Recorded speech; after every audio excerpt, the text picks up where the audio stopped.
Good afternoon. I'm Laura Frater, and I'm pleased to welcome you to this seminar, which is sponsored by a number of groups. I am co-chair with Jim Cronin, Art Goldhammer, Karen Chapman, and Julian Berg of the European Politics Seminar at the Minda Gunsberg Center for European Studies.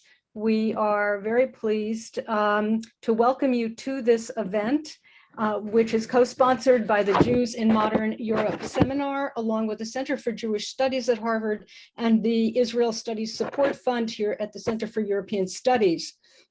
At this moment of enormous international tension, as the eyes of the world are riveted on Ukraine, Jewish history is never very far from these events, as we saw when Russian missiles targeted a television tower in Ukraine just over a week ago and landed perilously close to the Ukrainian Holocaust Memorial to Baba Yar.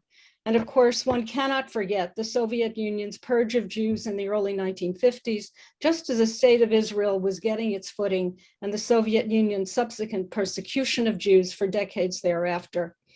We have with us today two very distinguished historians of modern Jewish history to talk about the founding of the State of Israel and international disagreements over that founding. I'm going to introduce our speakers very quickly, and before I do, let me remind everyone to put your questions and comments in the Q&A, not the chat box, but the Q&A, and I'm hoping that we will have time for plenty of discussion afterwards. Jeffrey Hurt is Distinguished University Professor in the Department of History at the University of Maryland, College Park. His many books include the prize-winning works on two post-war Germany's confrontation with their Nazi past and on Nazi anti-Jewish propaganda and the Holocaust. His latest book, about which he will be speaking today, is Israel's Moment: International Support for and Opposition to Establishing the Jewish State, which has been published by Cambridge University Press.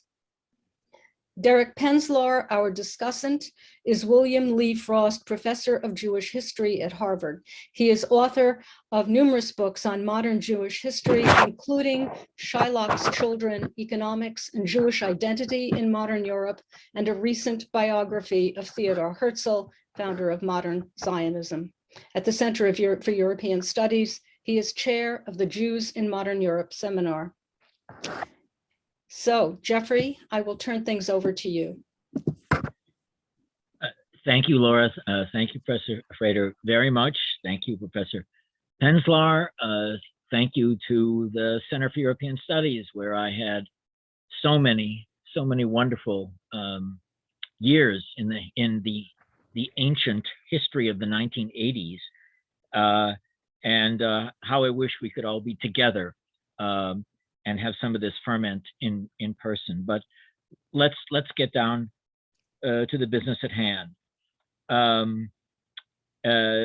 The book Israel's Moment: International Support and Opposition to Establishing the State of Israel, 1945 to 49, might be an unusual book for a historian of modern Germany to write.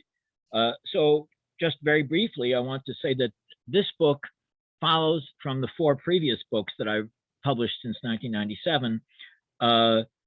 Divided Memory, The Nazi Past and the Two Germanys, focused on this very period of 45 to 49, among others, which has always fascinated me, because it is that moment when the anti-Hitler coalition evolved or broke into the very different binaries of the Cold War. And the emergence of the State of Israel happened exactly in those years. It was with that book that I also became interested in communist policy toward Zionism in Israel, from that brief moment of support to then many decades of opposition. The Jewish Enemy of 2006, in writing that book, I became aware of the anti-Zionism of the Nazi regime, more so than I had before. Nazi Propaganda for the Arab World in 2009 led me to the State Department files that documented Nazi Germany's Arabic language propaganda aimed at the Arab world, including the collaboration of Hashim al-Husseini. Undeclared Wars with Israel of 2016 documented the Soviet era antagonism to the State of Israel which included calling the Israelis Nazis, which we've seen Vladimir Putin echoes of that in the recent weeks. So the result of those 4 books led me to examine very famous events that many of us thought that we all understood and that were very clear regarding the establishment of the State of Israel. And if you want to listen to the propaganda of the or conventional wisdom, to take your pick, of the last 50 years, then the United States somehow was either took the credit for or was responsible for the establishment of the State of Israel. So to quote Stanley Hoffman, whose spirit I know still infuses the Center for European Studies and the interdisciplinarity that is involved in organizing this talk, I would say I have three core arguments. I can still hear Stanley saying there are 3 main points. So in the spirit of Stanley Hoffman, first, the establishment of the State of Israel was a European project, far more than Americans understand. And it was not only a European project, it was also a communist and a leftist project. And it had not been for the support from the Soviet bloc, it is an open question whether or not the Jews in Palestine and then the young State of Israel would have survived the war of 1947-48. It's one of those those ifs of history that we can't answer for sure. But what we do know, and this is one of the important, I would say, findings, is perhaps a bit John Gaddis and Peter Hahn in their fine books on Kennan and the State Department have looked at this a bit, but Israel's moment goes more deeply than any other book that I know of into the intense opposition to the establishment of the State of Israel by the State Department, by the Department of Defense, by the Central Intelligence Agency, by the foreign policy establishment in Washington, D.C. And that opposition, that anti-Zionism of the foreign policy establishment, is not something that is well known. And I'm not going to say a lot about it, at least in my prepared remarks, because this is a talk about the European dimensions. Suffice it to say that Secretary of State George Marshall, probably the most prestigious and famous public figure in the United States, second only to President Truman, as well as a brilliant diplomat and intellectual named George F. Kennan, who was the first director of the policy planning staff in the State Department, both of them argued that the establishment of the State of Israel would be a disaster for American national security interests, because such a state would undermine West European and American access to Arab oil, and it would become a kind of Trojan horse or vehicle for Soviet influence and expansion of communism in the Middle East. And that for those reasons, they did what they could after the United Nations passed the November 29th partition resolution of November 29, 1947. They did what they could to undermine that resolution, to replace it with a trusteeship proposal that would have precluded the establishment of the Jewish state. And beginning in November of 1947, and then throughout the war of 1947-48, the State Department and the Pentagon insisted, and then had written into a United Nations resolution, that there would be an embargo on arms to the Middle East, which was more damaging to the Jews than it was to the Arab states. So that is point one. I want to underscore, related to point one, is the simultaneity of the Cold War with the establishment of the State of Israel, and the communist issue loomed very large. That should be kept in mind. These two things happened at the same time. And again, from the perspective of Ernst Bevin, who is the British foreign minister, the State of Israel was not only an example of expansion of Soviet influence, it also was a blow to the British Empire and British military position in the Middle East. Marshall put it well in the late summer and early fall of 1947. Marshall and Kennan, Eloy Henderson, Robert Lovett. The policy of the United States in the Middle East must be the cornerstone, in his words, of American policy in the Middle East was to sustain the British position in the region. And sustaining the British position in the region meant opposition to the Zionist project. One aspect of the book that I'm not going to go into detail today, it regards American liberals, such as Senator Robert Wagner, Congressman Emanuel Seller, the journalists, the editor of The Nation magazine, Frida Kirchway, the left-leaning journalist I.F. Stone in The Nation and in PM and the New York Post, Alexander Uhl in the New York Post, the Sumner Welles, former Undersecretary of State in the Roosevelt administration. All of them were fervent Zionists, fervent supporters, and they viewed their Zionism as a continuation of the anti-fascist and liberal currents of World War II, and they viewed the anti-Zionism of the State Department as a product of the new mentalities of the Cold War. There's much to say in the book about the United States. It's all quite, I find it quite fascinating. I hope readers will find it quite fascinating. The definition of what it meant to be a liberal and a leftist in 1947-48 was quite different than regarding Israel and Zionism than what has been the case in recent years. But let's turn to the European dimension here at the Center for European Studies.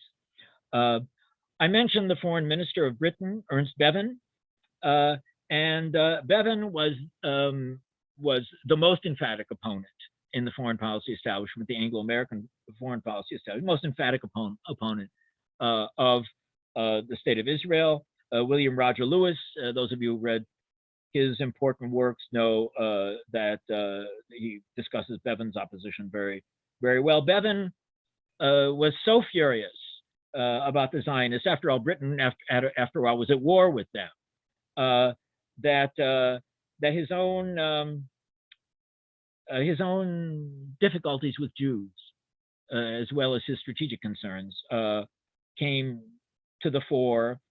He famously said in June of '46 to a Labor Party meeting in Bournemouth that I hope I will not be misunderstood if I say that the 100,000 Jews who Truman wishes to allow to enter into Palestine, that this proposal was not proposed with the purest of motives.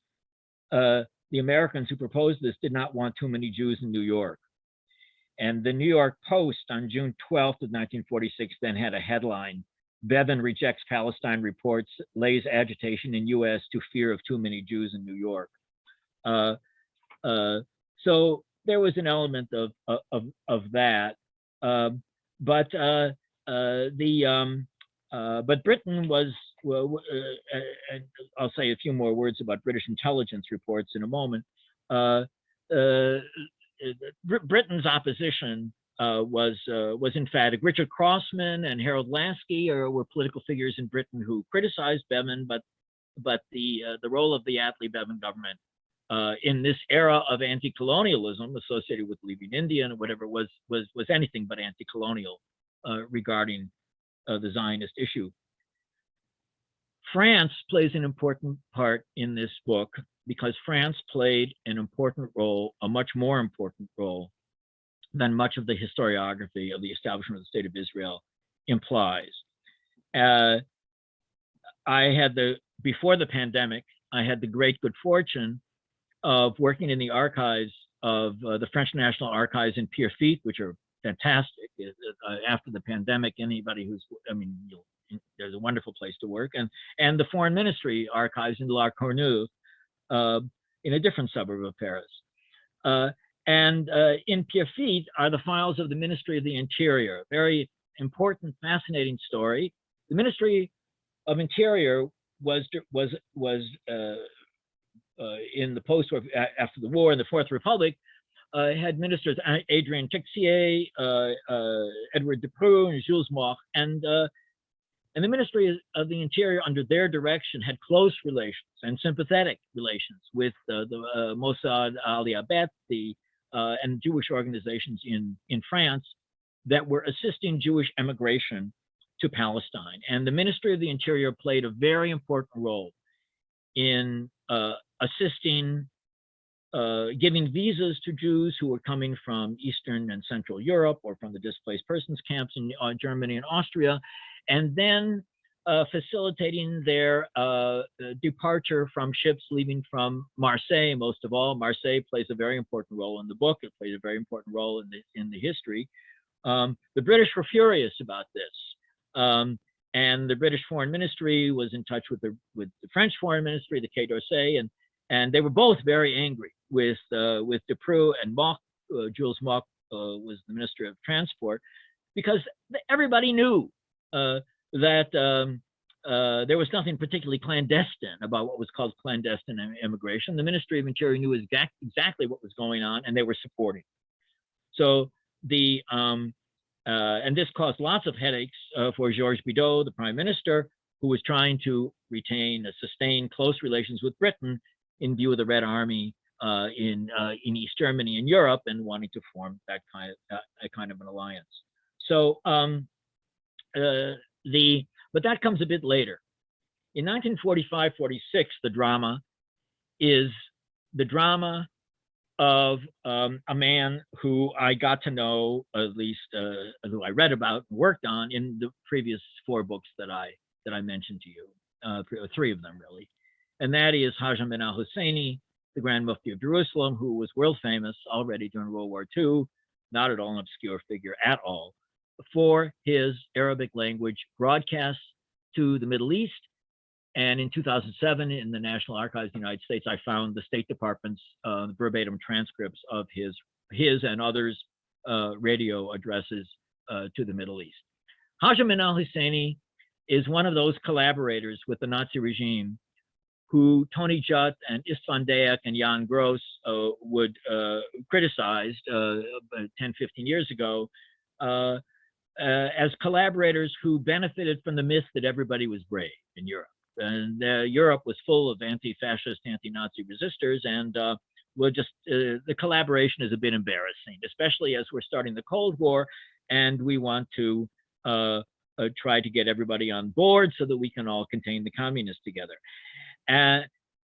The question facing the French government, once it arrested Husseini in April of 1945, a month before the war was over, and then brought him to Paris, was what to do with the Mufti. The British and the Yugoslav government, for different reasons, wanted him, or were talking about extraditing him. American liberals like Emanuel Seller, and the American Zionist Emergency Council, people like Stephen Wise and Abba Silver and others, were insisting, they were giving evidence to the State Department about what Husseini had done during the Nazi years, and that he should be put on trial.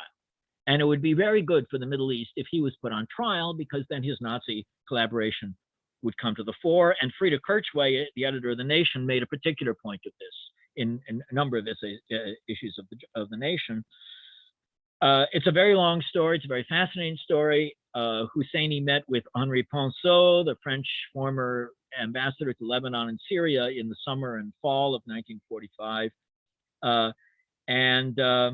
It became clear to the French Foreign Ministry that Husseini, in fact, had collaborated with the Nazis, but it also became clear to them that lenient treatment for Husseini and letting us forget about the past might be a way for France to sustain its colonial or its political post-war presence in the Middle East, and that lenient treatment to Husseini, which meant not extraditing him to Britain, not sending him to Nuremberg, not sending him to Yugoslavia, would be rewarded in the Arab world with gratitude to France for its lenient treatment of Haj Amin al-Husseini.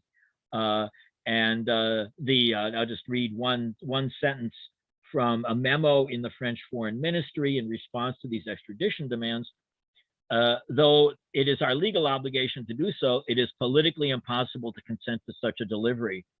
Our representatives in Beirut, Jerusalem, Cairo, and Jeddah have voluntarily and on several occasions informed us how intact the Mufti's prestige remains among his co-religionists.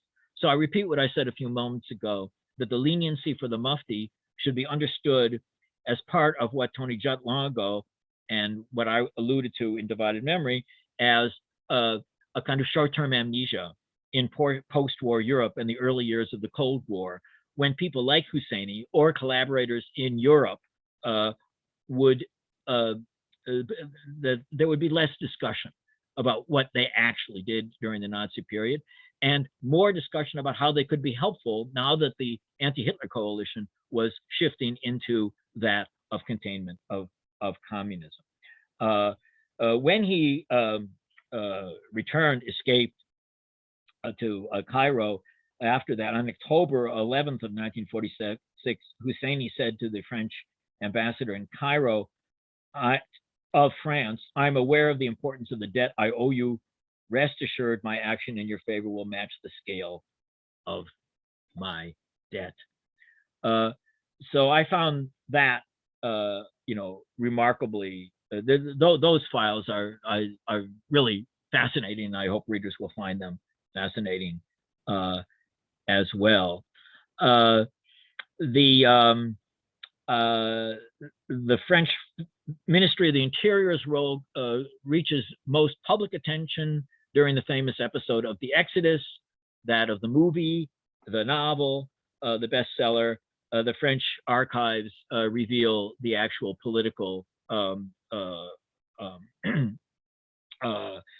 discussions that were going on, the intense conflict and tension between the British Foreign Office and the French government, especially at the French Ministry of the Interior, because the British government knew perfectly well that Edward Depreux and Jules Moch were fully aware that the ships leaving from Marseille and other southern parts were attempting to break the British blockade, and rather than stop it, they permitted it to continue. And Depreux and Moch, who are in the tradition of Leon Blum, who himself was by then quite old, but the grand old man of the French Socialist Party, they were very much in that tradition. And so the French Socialist Party plays an important role in the establishment, or at least in the emigration of the Jews to Palestine and then Israel. And in my view, there is more work to be done. There are several books about this subject, but after the Soviet turn in 1949, Israel did not have, Israel had one serious ally in this world. That was not the United States. The United States, sent warm words, but it was France that sent the weapons, and France that sent the nuclear expertise. So one of the aspects of this book is to underscore the central role that the government of France, socialist France, liberal France, to some extent Gaullist France, between 1949 and 1967 played in the survival of the state of Israel. Scholars who've worked on that have pointed that out. A word about British intelligence, because British intelligence played a crucial role in the American understanding of the Middle East and of Europe. Beginning in November of 1945, British intelligence officials were warning that what they call the NKGB, that is the alphabet soup for Soviet intelligence, was, quote, sending agents into Palestine for diversionary and propaganda purposes. An official named C.R. Tuff wrote, "The story that these agents tell is that they have come from German concentration camps and they do not wish to return to Poland for fear of anti-Semitism, and are most anxious for this reason to enter Palestine, and there they will spread hatred of Britain."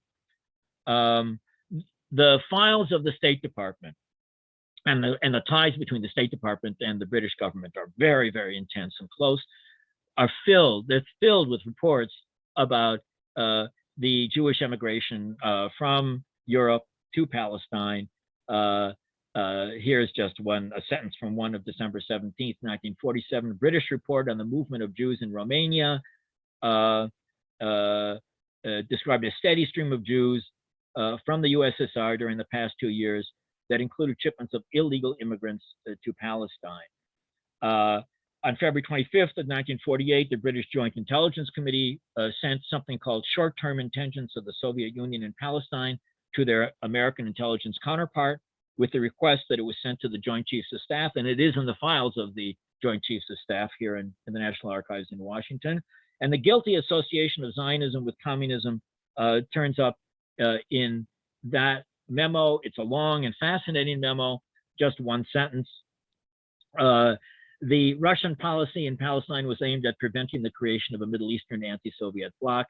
Its intention was to promote the creation of a new state in Palestine, open to penetration and exploitation as the center of communist activity. After the establishment of a Jewish state, the Soviet Union would probably try to increase her influence by penetration of Jewish civil and military administration with a view to future exploitation, immigration illegal if necessary of agents, propagandists, and guerrilla leaders, circulation of propaganda, and particularly for Jewish industrial workers. And that's the Joint Chiefs of Staff. That's circulating in the Joint Chiefs of Staff.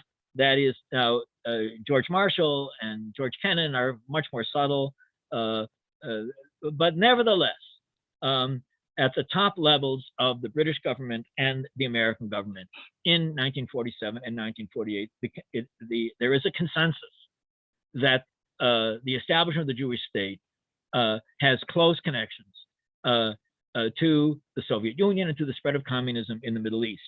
And for Marshall, the question of oil, and for Kennan, and for all of them really, is crucial because they are so concerned. This is Harvard, so people here may remember that it was in June of 47. I can show a photo if you wish later of Marshall giving the Marshall Plan speech in Harvard Yard. So that spring of 47, when Marshall and Kennan are so concerned about the Marshall Plan and economic recovery in Western Europe, here come the Jews and they want to establish a Jewish state, and the Arabs are furious. This is a pain. This is not helpful for containment. This is not helpful for Western strategy, and that's the atmosphere at the top of the State Department. Truman is so unusual and exceptional.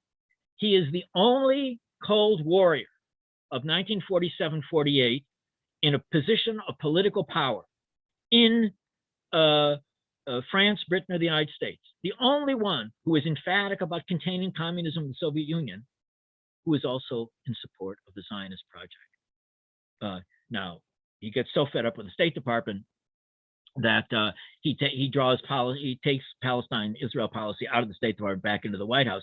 But he's up against it. He's up against the entire establishment, and they are in favor of an arms embargo. Imagine Ukraine with no arms, right? It's not like, well, the situation is very different, but the arms embargo persists. I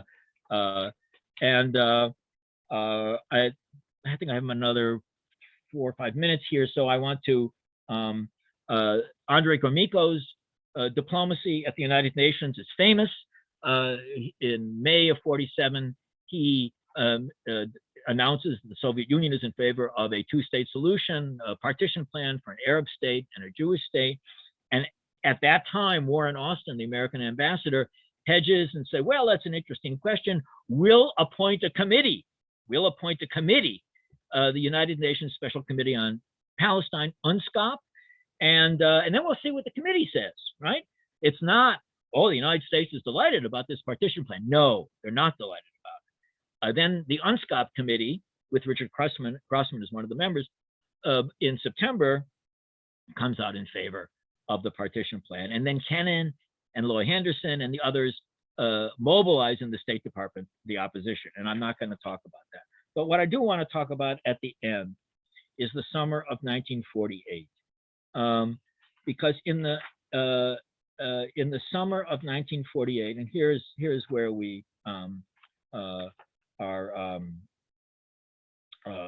where we sort of get connected to current events. The Israelis had done rather well in defending themselves against the Arab invasion, and the United Nations Security Council was preoccupied with truce resolutions. And consistently, Britain and the United States wrote truce resolutions that either urged the Israelis to move back from territory they had already won. The truce resolutions banned the importation of military-age young men into the region, which the Israelis, as a sovereign country, wanted. They had the right to whoever they wanted. And in the summer of 1948, a diplomat named Count Foco Bernadotte, who outrageously was assassinated by Irgun Leahy that summer. It was an unbelievably horrible, stupid, terrible thing to have done. But Bernadotte was offering proposals that would have amputated the territory that the Jews had been promised in the November 29th, 1947 resolution. Especially, it would have taken the Negev Desert away from the state of Israel. And these were proposals that the United States and Britain was supporting in the United Nations Security Council.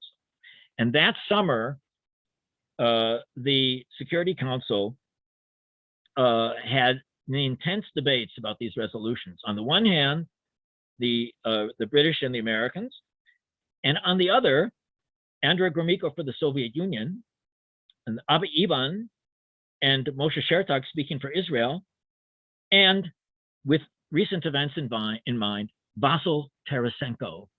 Vasyl Tarasenko, remember that name.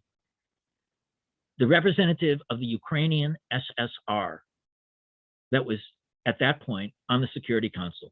It was a rotating position. And Tarasenko fought the good fight with Gromyko, with Abba Eban, with Moshe Shertok, against Warren Austin, against Alexander Kadygin, against the truce resolutions and being proposed by the Americans and the British. Here on May 28th of 1948, he's responding to a British ceasefire proposal. So here's, I guess, you'll excuse me if I reflect some of my emotions of the moment, but here is Ukrainian anti-fascism speaking. The British draft resolution, he wrote, was designed to stifle the state of Israel. At the end of the 4-week period, the Jews would find their resources depleted while the Arabs would be prepared for a renewed onslaught. The invaders would be permitted to retain their forces in Palestine and use it as a base for larger operations. All the large arsenals of the United Kingdom would be at the disposal of the Arabs, and a virtual blockade would be established around Israel. Jewish emigration was an internal matter for Israel. The provision for enforcement action by the Security Council against any party which rejected the resolution was clearly designed to obtain sanctions against the Jews, he said. The whole draft resolution, Vasyl Tarasenko said, was biased and unacceptable.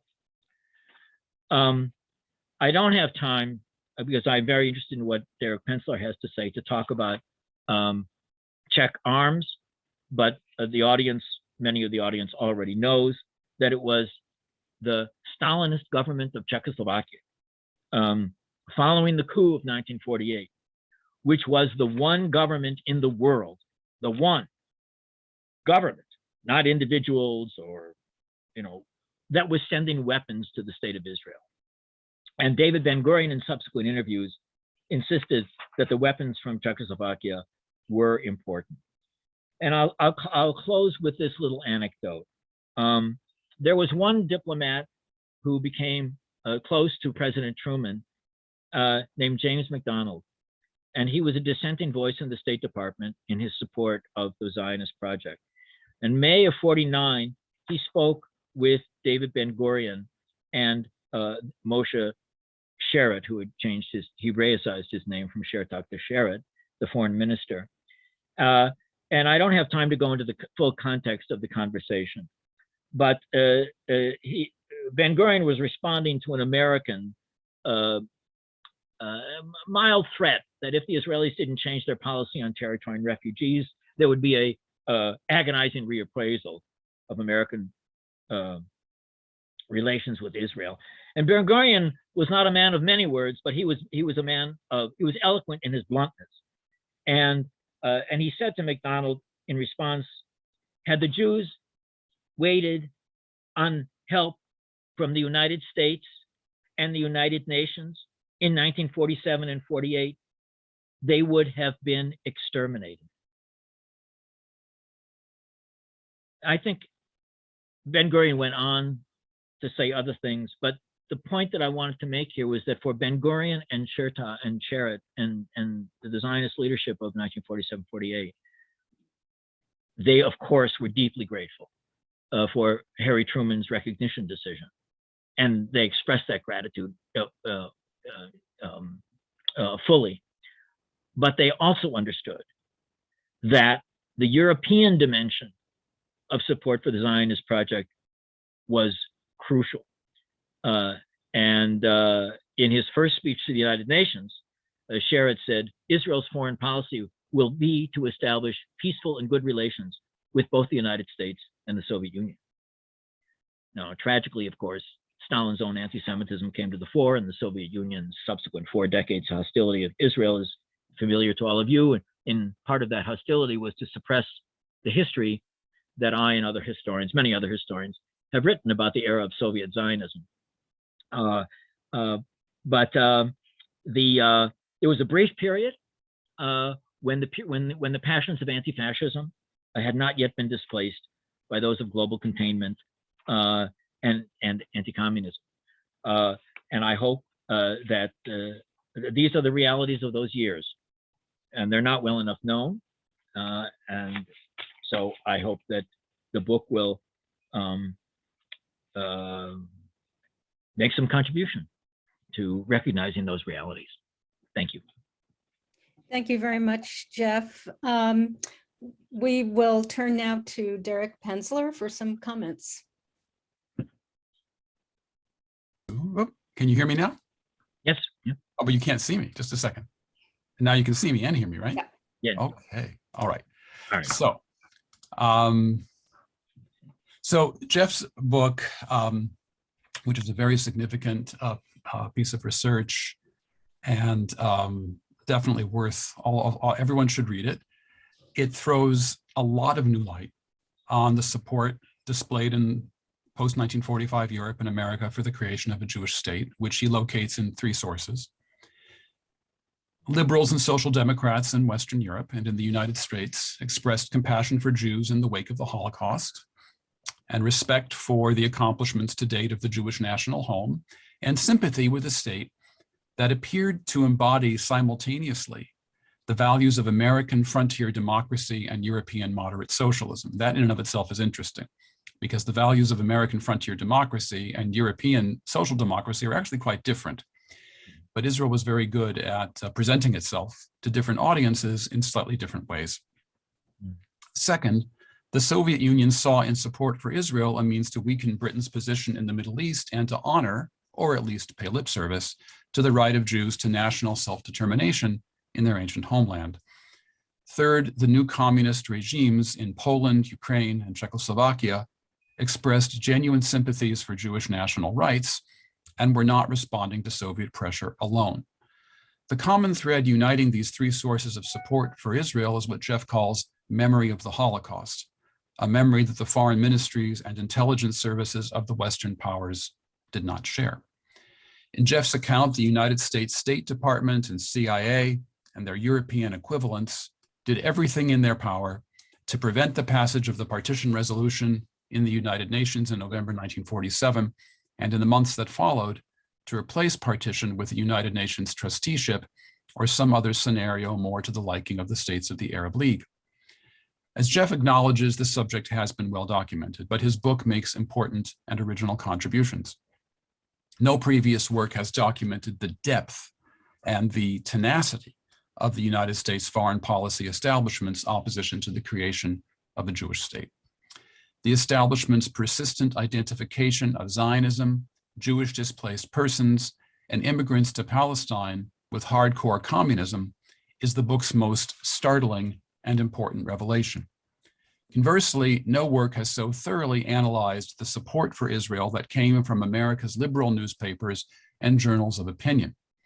And last but not least, Jeff demonstrates how the 2 communities of the bureaucracy and the media interacted throughout the immediate post-war period. Now, this is a long and rich book, and I have time to pose only a few questions. First, what does the book tell us about the underpinnings of Cold War liberalism, which sought to recast the world in a Western image? It sympathized with Jews as exemplars and victims of the West, and yet it failed to apply its own standards of self-determination to Palestine's Arabs. The judgment of the international community in 1947 was the division of Palestine into Jewish and Arab states.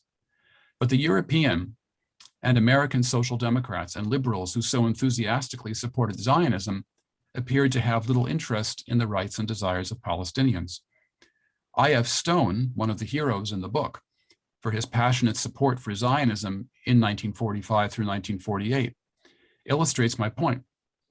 Because after 1948, he became highly critical of Israel for what he perceived as its violations of Palestinian rights. Right. Second, what of the relationship between memory and interpretation? Clearly, figures like Ernest Bevin in Britain, or George Marshall, George Kennan, William Eddy, Loy Henderson in the United States are cold-hearted and might very well have been bona fide anti-Semites. Is the salient issue the presence or absence of memory, or of comprehension, or sympathy? That is, the events of the war were fresh, they had not been forgotten. They were interpreted in different ways, depending on a person's upbringing or experience or personality, or even more so, the culture, values, and mission of the institutions in which one worked. Is it a surprise that the Foreign Ministry and Intelligence Service personnel of the United States or the United Kingdom thought in terms of raison d'etat and hard-nosed realism? What logical reasons would the US State Department or the British ministry have to claim that supporting a Jewish state in the midst of the Arab Middle East was in America's long-term best interests? Now, Jeff writes in the book that the Zionists did have something to offer, an anti-communist bulwark. But what kind of bulwark could Israel have formed as a minuscule, beleaguered, and universally feared and hated state in the heart of the Arab Middle East? As Jeff argues, the lenient treatment by French authorities of Amin al-Husseini suggests that pragmatism strongly stamped post-war France's foreign policy. Now, he draws a distinction between this and French socialists and their sympathies for Israel, but I wonder to what extent even French socialist sympathy with the plight of European Jewry also contained a geopolitical and utilitarian as well as humanitarian note. That is, one can have a pragmatic or utilitarian policy and it can be expressed in radically different ways. Third, the years covered in the book were arduous, supremely difficult ones for the peoples of Europe. They were recovering from the most destructive war in European history. The continent was in the process of being divided by a descending Iron Curtain. I appreciate that those whose job was the crafting of foreign policy were acutely aware of Zionist strivings for statehood and its possible implication. And it's true that there were some public intellectuals whom you write about who clearly had these matters close to their hearts. But I'm wondering how deeply awareness, concern, or sympathy for the creation of a Jewish state penetrated into the hearts and minds of less elite individuals. For example, how the more mainstream French press covered the 1948 Palestine War. I know there are a couple of French monographs on this subject, but I can't say I can recall their arguments. Fourth, if you could just say a bit more about the freedom of expression that Ukrainian, Polish, or Czechoslovak diplomats would have had in the international community, and to what extent did they feel compelled to reflect the views of the Soviet Union? And to what extent was Eastern European support for Israel's creation motivated not only by humanitarianism, but also by a desire to prevent the alternative, that is, Jews returning to their former homes? Fifth, I appreciate your pointing out the racist aspects in the book within Palestinian critiques of Zionism, but it appears that you attribute what you call, quote, the rejection of the Zionist project by the Arab Higher Committee, the ex-Grand Mufti of Jerusalem, and by Jamal Husseini to a rejection of religious and racial diversity alone. In addition to that, Palestine was home to over 1 million Arabs, many of whom were politically engaged, and they demanded the right to self-determination. They saw no reason to support ceding half of the territory to a Jewish state, or 55%. Was such feeling racist? And if so, why? Sixth, In March of 1948, General Ismail Safwat, the supreme commander of the Arab Salvation Army, whose field commander was the better-known Fazi al-Kawukaji, wrote an assessment of the Arab Jewish forces, in which he argued for the clear superiority of the latter. Employing argumentation that would be made with great fanfare 40 years later by Benny Morris, Safwat pointed to the Arab army's lack of ammunition and spare parts, and the Zionists' ability to acquire or manufacture both despite the embargo. In other words, he argued, the embargo was hurting the Arab states more than it hurt the nascent state of Israel. This argument goes against conventional wisdom, but it is supported by a close study of the military forces on the ground in 1948, an argument that's been made also by Israeli scholars writing in Hebrew. Seventh and last, I agree with your assessment of the role of European and Soviet support for Israel's founding. I would just add that ultimately, it was Jewish diaspora support that paid for the weapons that the Czechoslovaks provided. Without the $50 million raised by American Jews in 1948, diplomatic support and even the provision of materiel would have come to naught. And in this sense, communist support for Israel's creation was notably different from the cost-free patronage supplied by the USSR to various anti-colonial and liberation movements in the following decades. So with that, I'll stop and thank you for a very stimulating book. Well, Okay, thank you very much. Jeffrey, we have about, let's see, about 13 minutes left. And there are a couple of questions that I know people have raised. Would you like to take a couple of Derek's comments? Thank you very much for your comments, Derek. Very incisive and very interesting questions. Would you like to take a couple of minutes just to respond to maybe one or two? One or two, just a couple of minutes, because Derek, thank you very much for your comments, which I'd like to see in written form and have a chance to reflect on.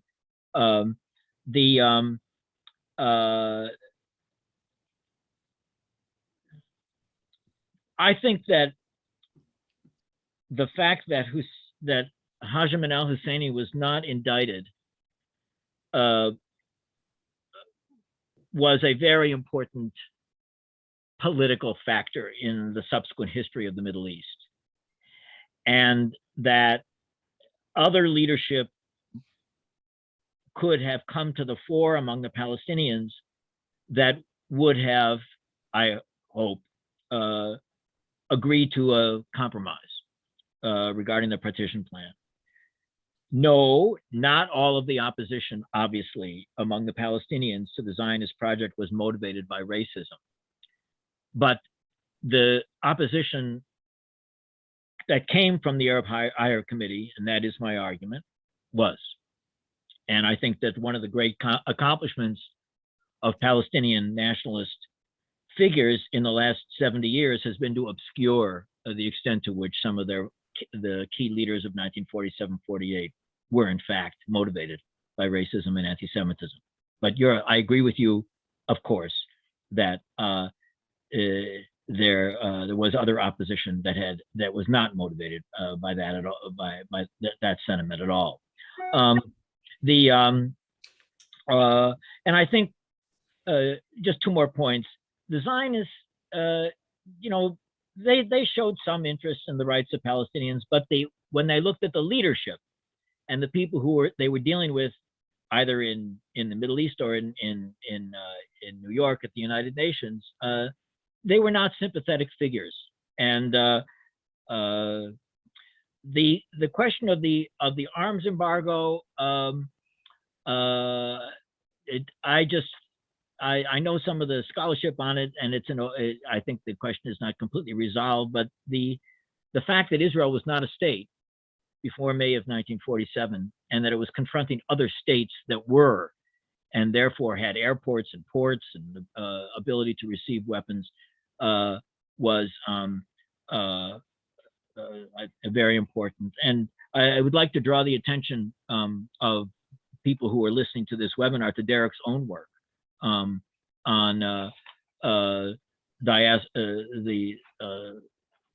the role of Jews in the United States and Canada, perhaps in Europe as well, but to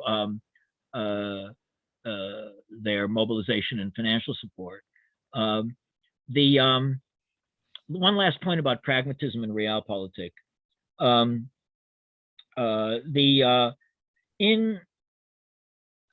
Marshall and Kennan understood this. In Western Europe, they reached out to Social Democrats and left of center parties. They understood that if the NATO alliance was just an alliance of basically the Catholic Church and conservatives and others, it would collapse pretty quickly. So the importance of the center left in Europe was very much on their minds. But when it came to the Zionists, somehow they forgot that. Whether that was because they had a thing about Jews or what, I don't know. But it's a striking difference. And I don't look. Stalin was not an angel. He was trying to drive the British out of the Middle East, and he saw the Jews as a tool to do that.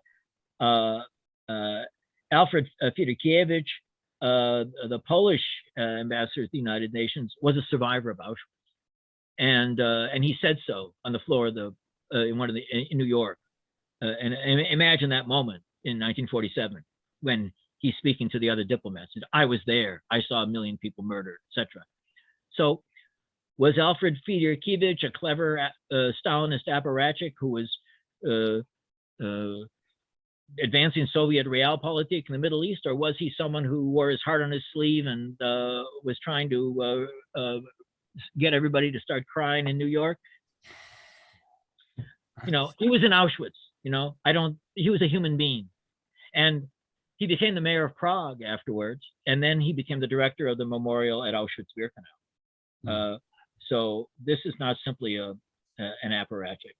But thank you very much for your comments. I really take them to heart, and I hope the people listening pay close attention to what you said as well.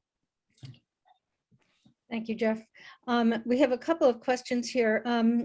Susan Suleiman asks if you looked into the Canadian stance on this question. Was their policy identical with Great Britain's, or did they have their own policy? I did not look into it. Derek, what did the Canadians do? Canadian content. I feel like it's my job. Ivan Rand, who was the Canadian representative on the partition committee, was an interesting guy because he went into it not at all convinced that there should be a Jewish state. He was in favor of some kind of binational or federation scheme, but it was only the actual events of touring Palestine, touring Europe, and then talking with more pro-Zionist members of the committee, and then he became quite excited about this. And actually, I'm going to be looking at his papers in the National Archives in Ottawa this summer, so I'll have more to say about that. So Canada actually did not, Canada at this time was beginning to form its own independent foreign policy, which they were allowed to do under the principles of the Treaty of Westminster. And so they did not simply toe the British line, although Mackenzie King, the prime minister himself, was no great friend of Zionism. But they gave Ivan Rand pretty much free rein. And there's some very interesting testy exchanges between the two of them. Uh-huh. And Art Goldhammer says, Jeff, your fascinating talk raises the question of how, within a period of just 20 years, the French and American positions had changed radically. By 1967 war, de Gaulle was publicly expressing skepticism of Israeli policy, while the US had become Israel's champion. How did this transformation occur? There are historians who have written about that, not me. I think that there is a current in French thinking which was evident in the French Foreign Ministry in 1947-48, which was always uncomfortable with Israel, and which always viewed it as a burden for French interests in the Middle East. And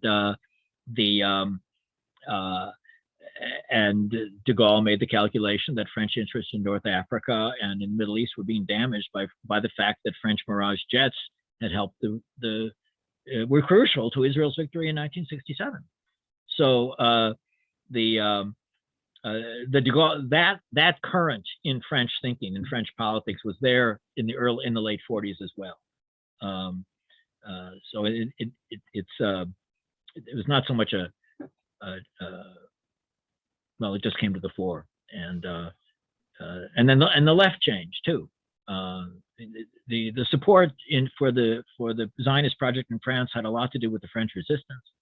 spirit of the French resistance. I didn't talk about Florimond-Bonté, member of the Central Committee of the Communist Party, who celebrated Zionism as a form of anti-imperialism and anti-colonialism.